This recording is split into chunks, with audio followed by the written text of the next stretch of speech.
Good afternoon, everybody. I am Beth Worsdell, author. Welcome to the Witty Writer Show. Today, I have an extremely special guest for you, and that is Robert Gottlieb, who is the chairman and top literary agent at Trident Media Group. Hello, Robert. Hello, how are you? I have been so excited for so long, Robert. I have so much admiration for you. You are one of my absolute heroes, I've got to say. The main reason being because your career is so distinguished, and you also started back in 1977, right at the bottom for one of the major literary agencies of that time, and you literally have worked your way up, learning every single level. Wow. And it's been a great learning experience. So tell me, I mean, I know you've always been a lover of books from a very young age, but what actually sparked your interest? Well, I'll tell you quickly. I was in the mailroom of the William Morris agency and pushing a mail cart, as were other young men and women who wanted to be agents. That was part of the training process of William Morris. And one day I was having lunch at a pizza parlor across the street from the agency, and standing behind me was the control of the company, a man named Larry Lewis. And I went to the back to eat my pizza, and Larry Lewis joined me at the table, asked me if he could join me. I said, sure. And we got to talking, and he seemed like a very nice man. And I took the liberty of asking him, how do you get ahead in this business? Now, I didn't have any family connections. I had no history, family history in the entertainment or publishing business. And he said, well, you got to know material. If you know material, you can do a lot in the entertainment business. And he invited me up to his office on the 31st floor of the MGM building on 6th Avenue where we worked. Wow. And he started me reading a library of books on the business of entertainment. And a little later on, like a week or two, an opening occurred in the book department of William Morris, which was actually very much on its own to the side because it really wasn't part of the mainstream business of the agency at that time. It was primarily a entertainment agency in film, TV, music, etc. But there was a very good book department run by one of the world's great agents, Lowen Laster, who represented James Michener, Gore Vidal, Ralph Ellison, amongst others. And there was an opening to work in his department. And I interviewed for it, and I was hired. And I started my career working in the book division of the William Morris agency.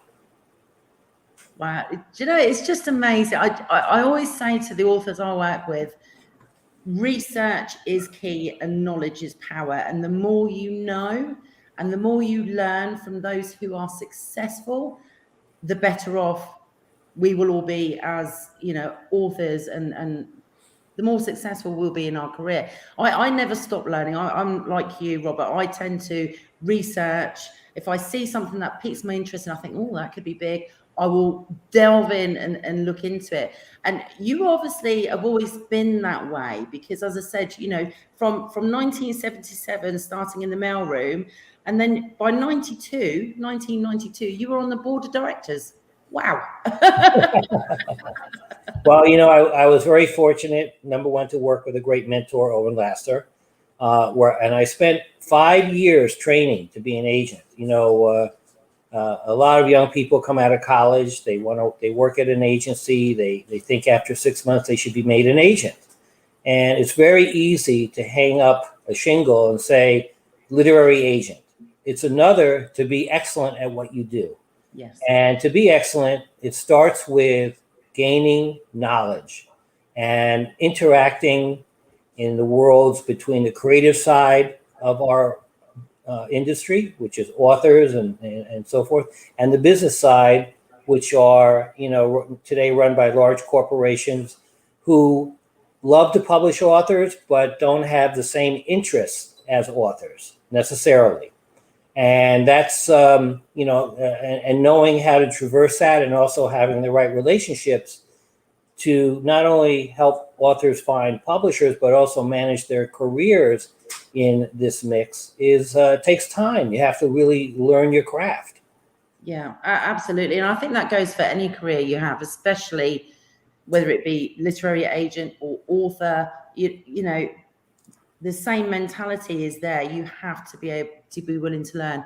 Now, you have a very different approach to many literary agents, and you've built your company on that basis because you're very hands-on, you are very current, you have your finger on the pulse within the book industry.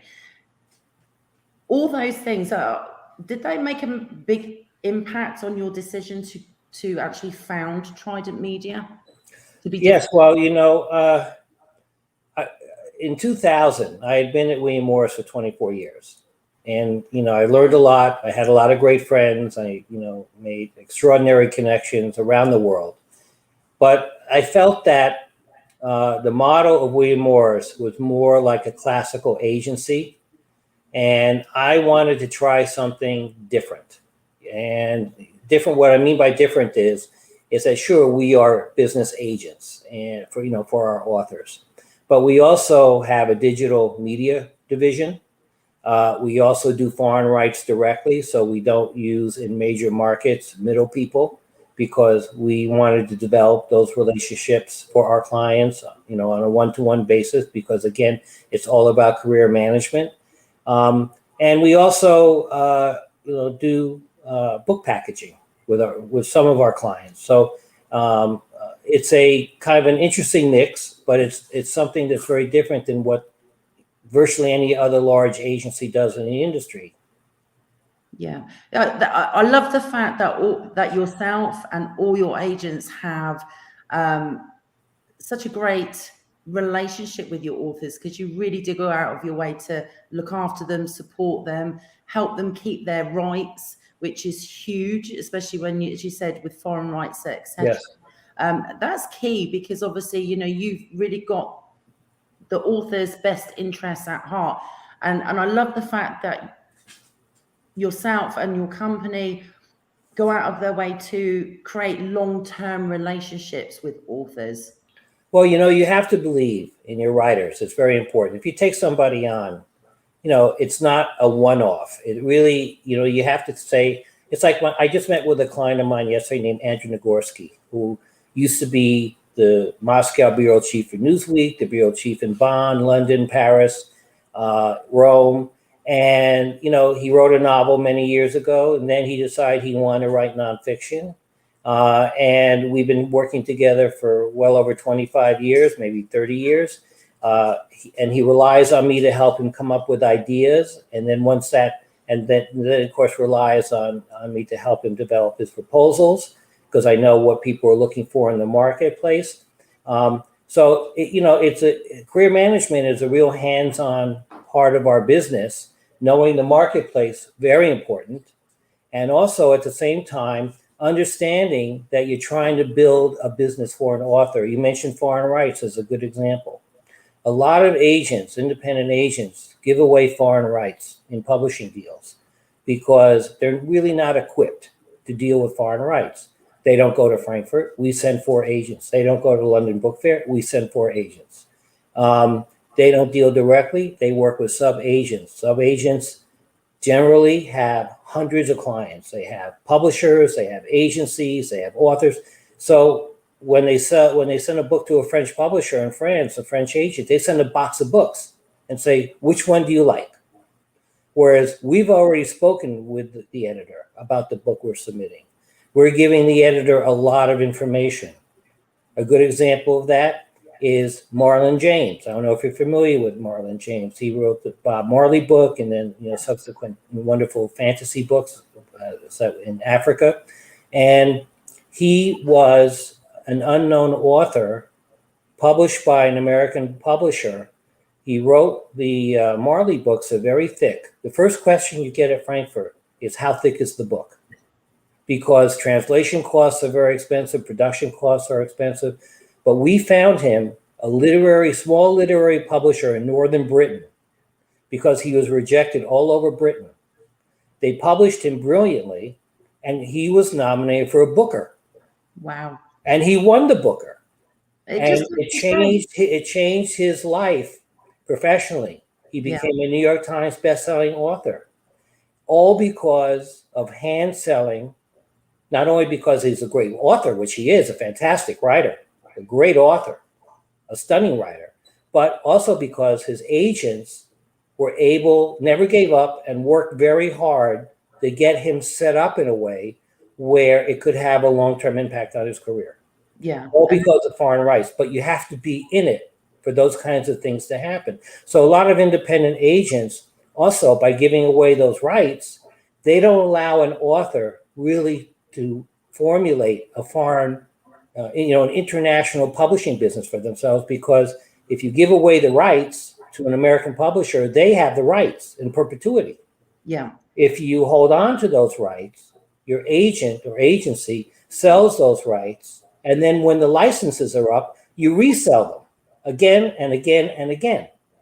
So that's a great value to an author, because it's all part of the wheel, of their business.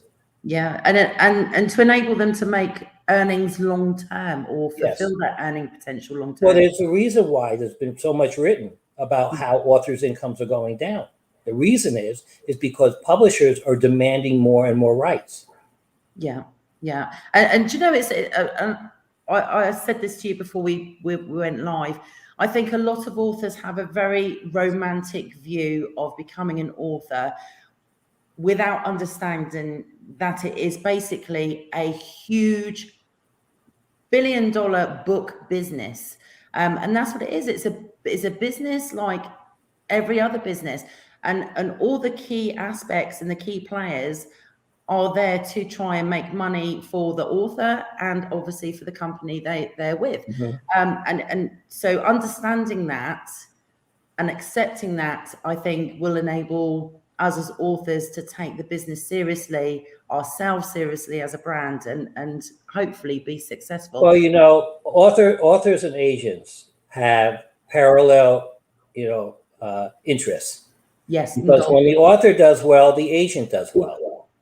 And so that's very, very important to keep in mind.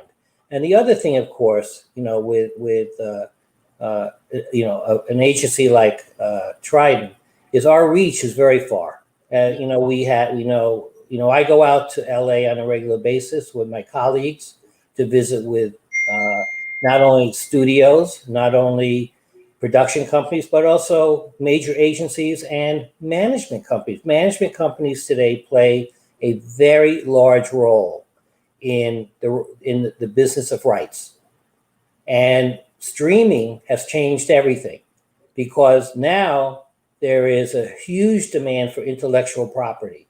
But how you go into the streamers, how you present the book along with other elements is very, very essential in terms of getting them to make a commitment to do the project.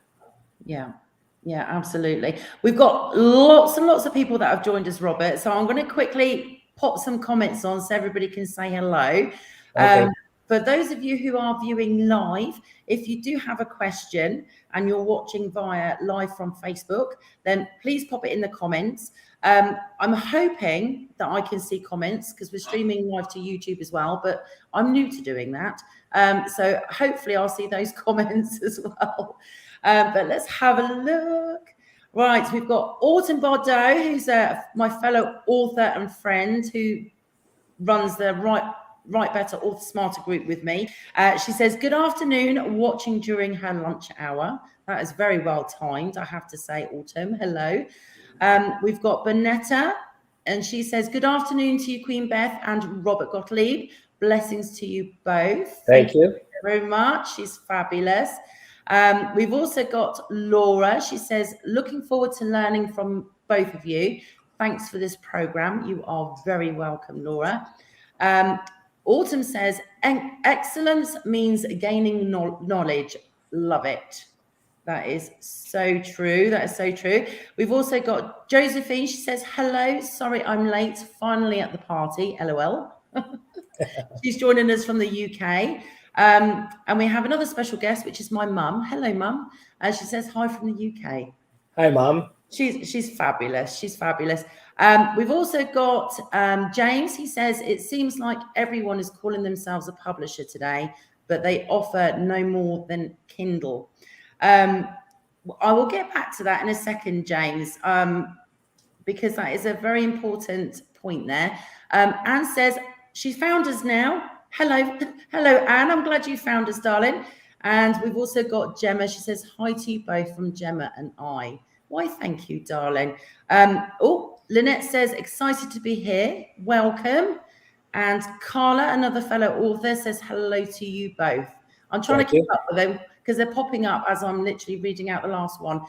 Now, James came up with a very, very good point, Robert, because since self-publishing on Amazon and other platforms has become a lot bigger, suddenly there are all these small presses and small publishers, or they call themselves publishers, who literally charge a fortune for doing pretty much what authors can actually physically do themselves. Mm-hmm. And they get completely ripped off. I think I've helped about 5 authors so far to get out of contracts with Vanity presses where they've paid a fortune and got basically nothing out of it. Well, the problem is that there are a lot of people who take advantage of authors because they know how much the author wants to be published. Yes. And they understand how to use that, to get what they want from an author. If anyone ever asked for money up front to do work, I would never work with them. No, I agree. I'm glad you said that. Yeah, I would never work with them. For me, it's a red flag. But the thing about ebooks, and Kindle and Apple Books and all these places, is that is a tributary in our business, and it's a tributary that you can make money in and you can do well in, but you can also be trapped in it as an author. Yes. Now, in my early days, we had mass market paperbacks. That was a cheap edition of a book. And if authors were writing original paperback mass market fiction, they usually were not attractive to hardcover publishers because the general thinking was, which is wrong because a lot of them did graduate, but in those days, a lot of the publishers thought that the quality of the writing was not up to the hardcover demands. So the problem with ebooks for authors, original ebook publishing, is yes, you can make money at it. There's no doubt about it. I have a client who, since 2019, has made $1,400,000 in royalties doing ebooks. But for most authors in that space, the problem is pricing. The problem is pricing. The problem is expectation from the consumer. Publishers have not been generally successful in transferring the enthusiasm and love that consumers have for an author who's an original ebook author who's now writing books where the prices are much higher, both in hardcover and trade paperback. So the publishers have kind of shied away from making big investments in those authors because they just have not found a pathway to make them successful. And I'm speaking in general. I'm not speaking, there's always, a situation here or there that someone can find and point to, but I'm speaking in generality here. So publishers have stepped back from being aggressive about that. But on the other hand, it's important to be published. It's important to be able to, have a book that's, that readers can enjoy and can be, consumed. And it is potentially, depending on the success of the book, potentially a pathway towards being published by a traditional publisher.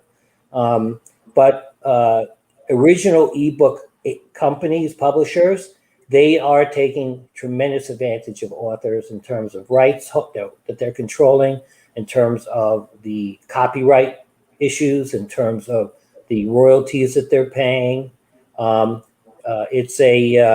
it's a free for all, and it's an environment where a lot of authors are being taken advantage for, of. So, I don't have an answer for it. I just, am an observer because I don't represent original ebook fiction in a traditional sense.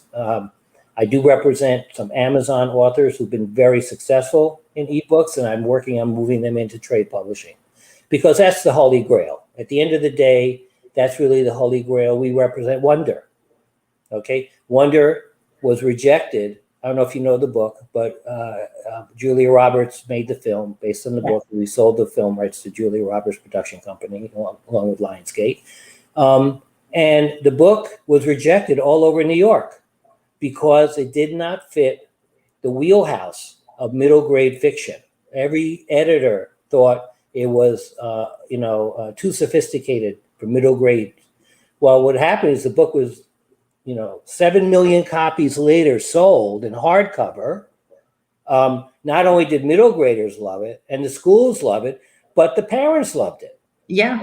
So, so from a $25,000 advance, which doesn't sound like much, the author has made many millions of dollars. We sold the book in 54 countries. We sold it, we just sold the book in Saudi Arabia. Wow. It's now being Arabic. We sold it, in the Shetland Islands. But it all started with a great book, and then getting it into the hands of a publisher that was very enthusiastic. It was, the Random House Children's Book Division. But that's why I say to be published, by mainstream houses, trade houses, that's the holy grail, and that's where the big opportunity is, really, to grow your business. Yeah. Far beyond, what Amazon can do with original ebooks. Yeah, absolutely. And I always say to members of our group and my clients, yes, you can earn more money per book if you self-publish, but you haven't got the backup and the support and the reach that you would have with an agent, an agency like yours, and a publisher behind you. And that's the main difference, isn't it? Is, if you're a self-published author, or you've gone with a small vanity press, God forbid, your reach is going to be so minimal. But what we can do, a range of things we can do. First of all, we have a social digital marketing department. Yes. We see every marketing plan that every major publisher develops, because we have so many bestsellers and Pulitzer Prize winning authors across the spectrum. So everything comes into us, and we see everything that's being done. So our digital marketing team can cherry pick what we think are the best of the best, and then work with the author and the publisher. Publishers welcome our suggestions. They welcome our comments because they know how much we are aware of what their competition is doing. I cannot tell you how many times in the past 20 years that we have reviewed Amazon pages for our clients and have come up with major changes that publishers never thought about. No. For the metadata purposes alone. And it's so helpful. Yeah, because your digital team are digital specialists, aren't they? They're very unique, because you've actually, rather than just have agents trying to do it, you've actually employed digital specialists who that's all they do. They do algorithms and keywords and all the things that make a difference. Yeah. And they specialize in books. Yeah. It's not some outside firm that's doing, the great advantage is we see everything. So we know what's out there. We know what they've done. We know what they're doing, and we know what they're planning. So that gives us a great advantage when we're talking to our clients' publishers about helping them do better work for our authors, because we have knowledge. No other, I can tell you, and I'm not bragging, no other major agency does this. No, they don't. They And don't. it's very important today. It's very important because what goes on that Amazon page is essential in terms of their algorithms. Yeah. And by the way, I also send my team to Seattle. I haven't done it because of the pandemic, but on a regular basis, once a year, I send my team out to Seattle to meet with the Amazon people so they can gain insights into what they're doing in their publishing operations.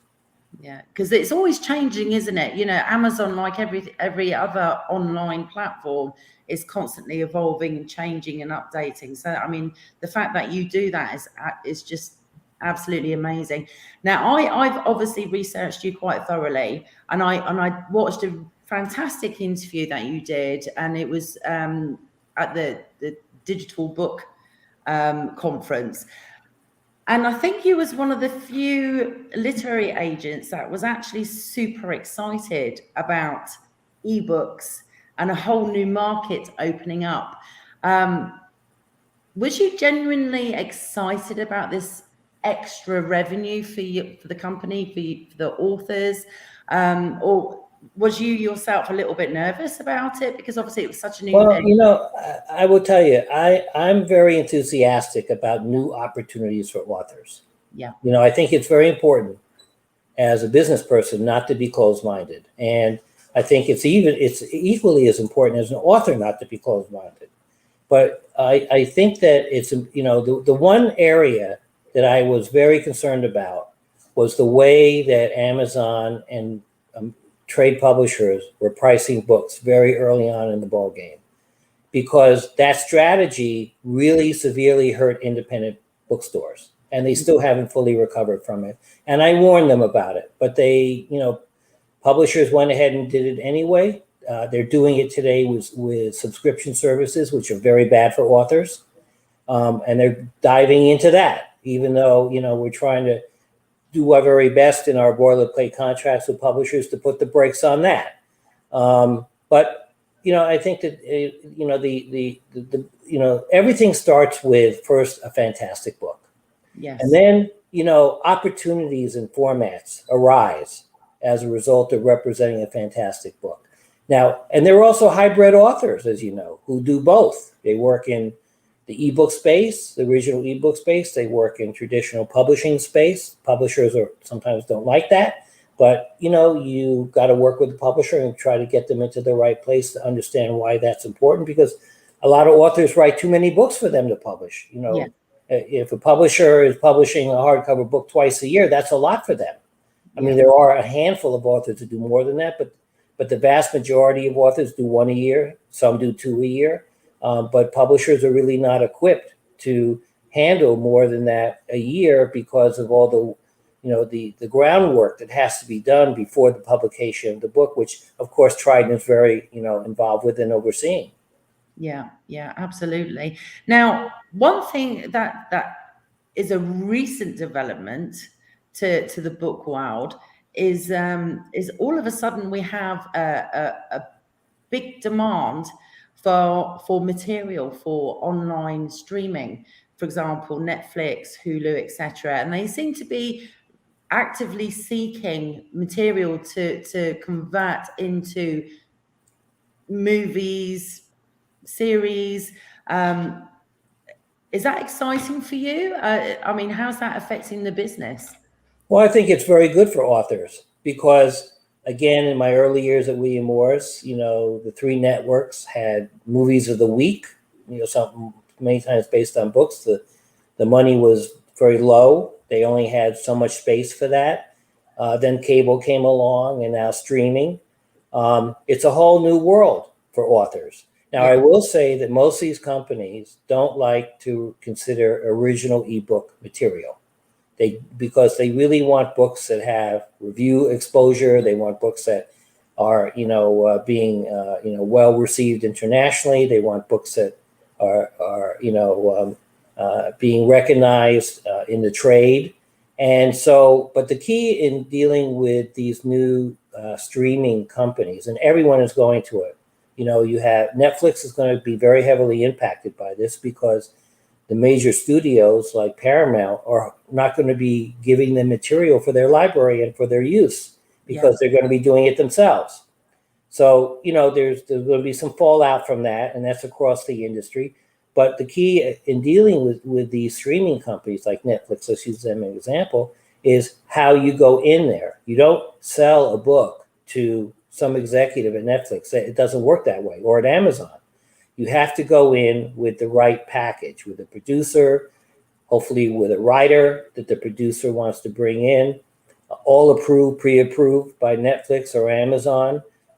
It has to be a package that's appealing, and it has to be a package with people who've gotten things done before and who are reliable, because these people's jobs depend on getting what they buy made and on their, in their streaming service. Yeah, absolutely. Now, as well as having your finger on the pulse with the book industry, you've built up a massive amount of connections and fantastic relationships with people in TV, in the movie business, production. You're very, very well connected with people who are extremely good at your job. Good at their jobs. And I mean, that's a massive benefit for your authors as well, because you've got, which people like what material and what they're looking for. Yes. And that must be key for your authors. Well, there's a famous line in a film that says that I'm a river to my people, and this is the David Lean films, that took place in Saudi Arabia, it's always been my philosophy and attitude that we're here for our clients. We want to create the best environment that we can, and as I say to my wife, nobody is perfect, but I try my best. And Lawrence of Arabia was the movie, and so that line always stuck with me, and that's the way that we've kind of organized the company, so that once you're in our firm, that you have all the advantages of all these special relationships. And I'm not the only one. There are a lot of agents who have very important high-level relationships throughout publishing and the entertainment industry, because that's partially how you get things done. Yes. When you are submitting a book to an imprint that's being outrageous in their contractual terms, that's part of HarperCollins, you got to be able to call Brian Murray, who's the chairman of the company, and say, look, we do business across all the different divisions of your company. Nobody in your company has made this demand, and it's draconian. And oftentimes, these top executives who know that a lot of our clients' business goes to their bottom line, they will review it and they will deal with it internally. And then we'll get to a better place for the author in the contract negotiation. Yeah, absolutely. It's all about relationships, isn't it? Whether you're in the top end of the book industry as an agent or as a company, or whether you're an author having to try and build relationships with local books. Well, and also it's about reliability. It's about trust. Yes. People who, we do business with at all levels of publishing. I just had a great conference call the other day with the publisher of Blackstone Books, who's looking to grow his business. And it's, the people you're in business with know they can trust you, that you are, factual with them, that you're not going in telling them that, this author sold 1 million copies when the author only sold 10,000. You have to be honest with people. Yes. Because those relationships are very important in terms of moving authors' careers forward inside these large corporations. Yeah, and while maintaining that relationship for future negotiations as well, that's absolutely key, isn't it? Because nobody wants to find out they've been. Well, I'll give you another good example. I have a major author who writes detective fiction, and the author writes a book every 3 years, and the publisher, wanted a book sooner. So there are backlist titles that the author wrote in the YA category that she wanted back from this publisher's, a division of this publishing company. And so I had a conversation with the chairman of Bertelsmann US, of PRH, And she came up with a great suggestion. Give us another book in the series and we will return those rights for you. Now, that normally would never happen. Publishers hate to return rights to books that they're still selling. Yeah. But they don't want to continue with the series. And I said that to the chairman. And so we came up with a solution. Well, that can't happen. That cannot happen at the lower levels of publishing because the people don't have the power to make those decisions. Yeah. So, you know, and I'm not saying we're a really good try, and we work with people who can make those decisions when it's necessary. Yeah. And there's certainly lots of reasons why your company is like the top literary agency and has been, you know, voted top for the last 20 odd years. Well, you know, and now we know why. What I tell all my colleagues is every day when you walk through the doorway of your office, you have to reinvent yourself every day. You can't be the same person professionally who you were the day before. No. And if you think that way, then you're going to be a great agent, not a journeyman agent, but a great agent. And when you're a great agent, you're a great representative for your clients. Yeah, it's one big learning curve for all of us all round, I think. We've got some questions for you, Robert. Sure. I'll put my glasses on. So I'll put them on the screen, look. So okay. Ruth says, greetings from Ireland. Any tips for an emerging author pitching her first middle grade novella? Well, let me just say that is it a novella she mentioned, or yes, a novel? A novella. Novellas are very difficult to sell because they're so small. Publishers cannot get a price point on them. It's better, in my opinion, to self-publish a novella, start developing a loyal readership, and come up with an idea that's a full-blown novel in the middle grade space if that's where you want to write. You have to write the book. You can't go out with a proposal and a chapter. Nonfiction, if you can write the first chapter, you can write the last chapter. In fiction, you can write the first third of the book and the second third can fall apart, or the last third of the book can fall apart. And publishers, because of the huge cost of not only purchasing books, but publishing them, don't like to take those kinds of chances. Now, if you're an established author, that's different. But if you're coming into the industry, write the book.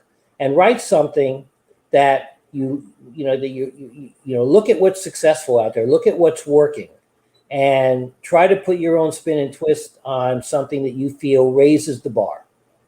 Yeah, exactly. And also, Ruth, don't forget, if you want to build up your readership, you could always look into Amazon Vella, which is where you basically publish chapters, one a month or whatever, and then you could build your readership up there while you're absolutely yeah. But when you go into publishing houses, you always must put your best foot forward. You get one shot at each house. Yeah, exactly. So try and get it as perfect as you can, everybody, because you basically only get one chance at a first impression. Sarah has got a very good question. She said there are a lot of talks I see in authors groups specifically relating to the querying process and whether or not you're blackballed from a traditional company if you're self-published or use the hybrid. Is there any truth to that? Well, honestly, I don't think people are blackballed for doing that. And a lot depends, of course, on how successful they are at it. I do think that, as I mentioned earlier, the mass market concept and the original ebook concept, and a lot of ebooks are sold at very, very low prices. And, many of them are in the Prime system where they're selling for nothing, zero. Again, I think it's wonderful that authors have that today. They didn't have it before. So it was very hard, for authors to get published. Publishers used to do a lot more, many more books in what the middle space, because they knew they could sell the book club rights and the paperback rights and make, some money off of that. But that's all gone. That's all gone. Every book that they're publishing, they're looking for it to be a big success. Yes. So I would say that there are a lot of challenges when you're in the hybrid or ebook space. But again, a lot also depends on what you offer a publisher. If you come up with an extraordinary novel, they're going to read that novel. And if that novel, is a very high bar novel, that may well overcome their attitude towards ebook publishing. Yeah. I think it also depends on how hard you've worked as an author to put yourself out there as well and build your fan base and your readership. And I think that goes a long way for publishers as well, doesn't it, Robert? If they can see that you're hardworking, that you push on, that you're constantly trying to build your brand and your readership base, that's a big thumbs up for Publishers want authors who also are great at self-promotion, marketing, reach a large audience. In nonfiction especially, one of the first questions the publisher will ask is, does the author have a national platform? Yeah. Popular blog, website, social media, everything helps, I think. Everything is important. Yeah. Numbers. Exactly. Anne says, question, I wrote the TV pilot first and a TV producer suggested I write a novel to go with it. Should I pitch the whole package or just write the novel and mention the pilot? Could have the reach of Book of Negroes or Negros. I don't know how you would pronounce that, Anne. You'll have to let me know, darling. Well, my answer to that is simple. First of all, Trident does not represent TV, scripts, pilots, screenplays, because we're not a signatory to the Writers Guild. Right. So we could get in trouble if we were representing authors and writers in that space. It's better to seek out representation from companies who are members of the Guild. Secondly, is that it's about odds. It's all about odds. If you go out with a script, a TV script, and you start showing it to people, you're exposing the idea in a way that it can easily be stolen. A novel is much tougher to do that. If you're talking about publishing, publishers prefer the book, and they prefer a great book. If you say to them, well, I have a TV script ready to go, I have a TV idea for the pilot, it doesn't mean anything to the publisher because, it's just something you're telling them that you have as, a potential for sale, but it doesn't really help the publisher in the publishing of a novel.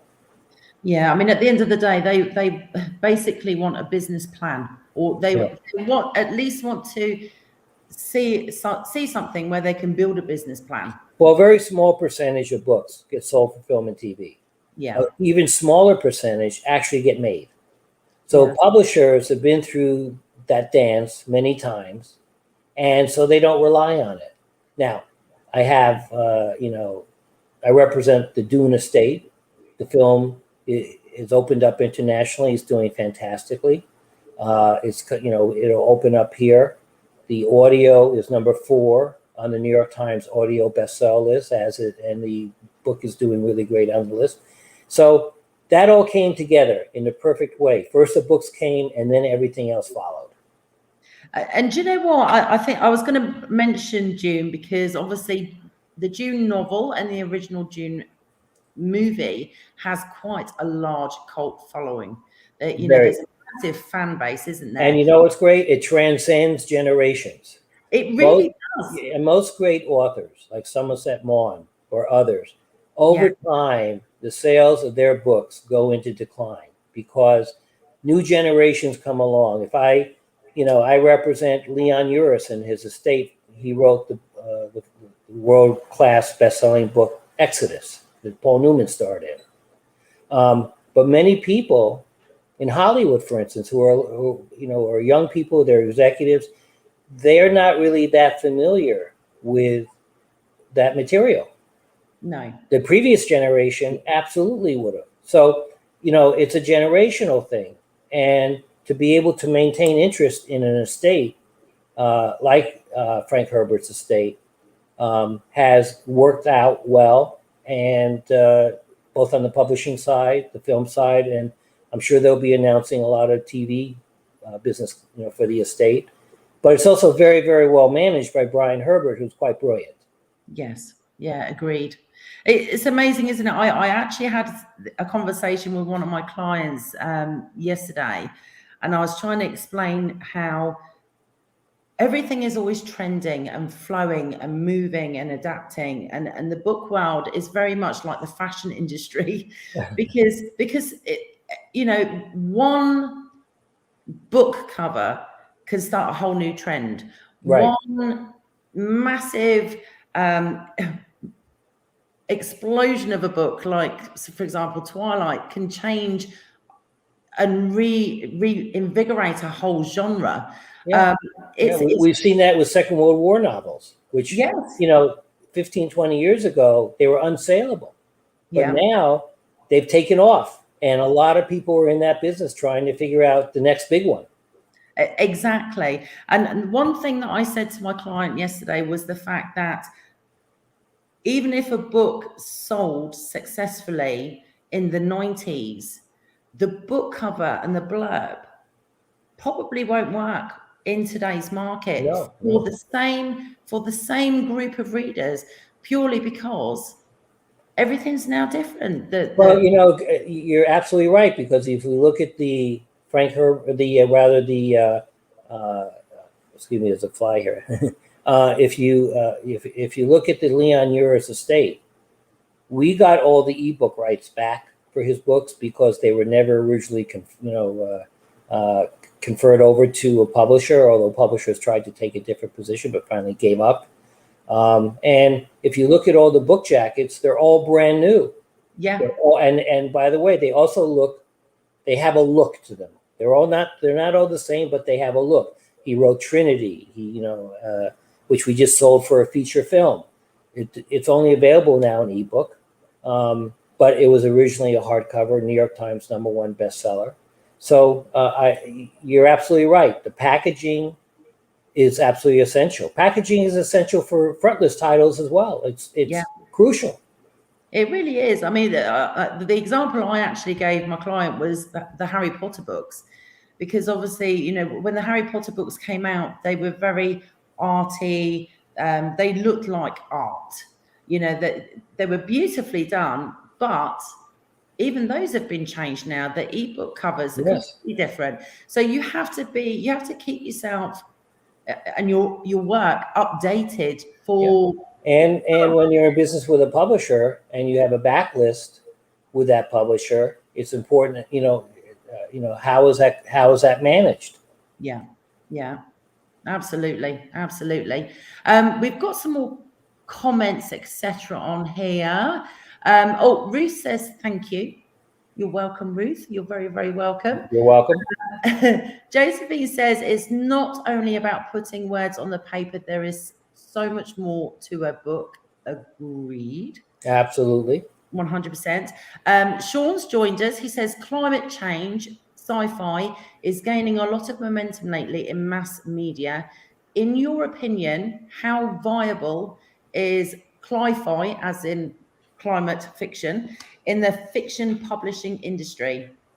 Well, that's a good question. And Sean, I'm not really an expert in science fiction. My son, Mark, who was on your show before, is really the agency's expert in fantasy and science fiction. But I would say that climate change is here to stay. And that I think that it's like Soylent Green. I don't know if you know that book. If you read that book, that is all about climate change and the environment, but it all took place in the 1970s. Yeah. It's a wonderful book. I highly recommend it to anybody who is passionate about science fiction. And it's very much connected to what we're faced with today. Yeah. And I think that's a good example of how a book is written using this background and becomes a breakout book. Yeah.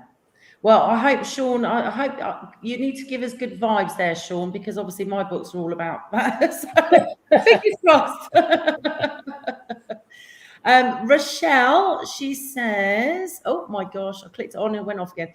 Rochelle says, loving this chat tonight. Oh, I'm glad to hear it, my darling. That is awesome. My pleasure. we're here to help, aren't we, Robert? That's the thing. Autumn says, this has been a fantastic interview, so much on point info. But now it's time to go teach 40 students literary analysis. We'll catch up the last few minutes later. Thank you, Mr. Gottlieb.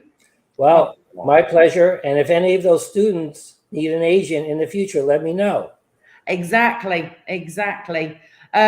Oh, there we go. James said, by the way, just so you know, we get a lot of clients through the Iowa Writers Conference, and we also get a lot of writers through a variety of MFA programs. So we're very connected in those worlds as well. I'll tell you, there is some benefits to being part of the book world and community, yes, and societies and stuff. It's very, very important. James says Soylent Green is an awesome story. So that must be one of his faves, his favorites. Let's have a look. Okay, Laura says, your thoughts on what's hot in the non-fiction world today? ?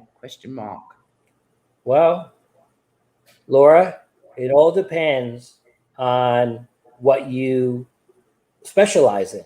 So I represent Deepak Chopra. Deepak writes, within a certain universe that is where his expertise emanates from. And I would say to a nonfiction author, it's not just about the idea, but it's about who you are, where you've come from, what you know, and choosing a topic that is going to be broad based. Yeah, it's connectivity, isn't it? It's connecting with people about your topic. Yes, and building that relationship with your readers, I think, and having a professional relationship to what you're doing. Yes. because that gives a publisher two legs to stand on when they're publishing the book. Yeah, and it gives everyone credibility. It gives the author credibility, the publisher credibility. Absolutely, it validates it, isn't it?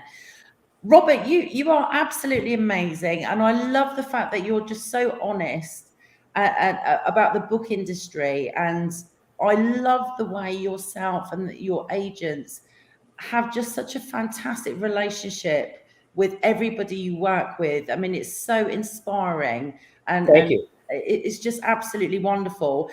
Unfortunately, we are literally coming up towards the hour. I can't believe it's gone so quick. It's absolutely unbelievable. But I hope that maybe you may be interested in coming back and talking with us again. It'll be my pleasure. For those who haven't been able to catch us live, please feel free to add your questions, comments in the comment section, and I will try and get to those. Thank you so much for everybody who's joined us today. Robert is absolutely amazing. Mark is absolutely amazing. And we've been so lucky to have both of them on the show. It's absolutely awesome. And we will catch you for the next episode of the Witty Writer Show. But just remember, I am moving house. So we will be having another show with Mark in October. And I have got up and coming author interviews. So keep posted on my author page here on Facebook. Please like, subscribe, and share on YouTube and here. And we can continue helping you authors, because that's what we're all about, authors supporting authors. So thank you for joining us today, and we will see you next time on the Witty Writer Show. Bye for now.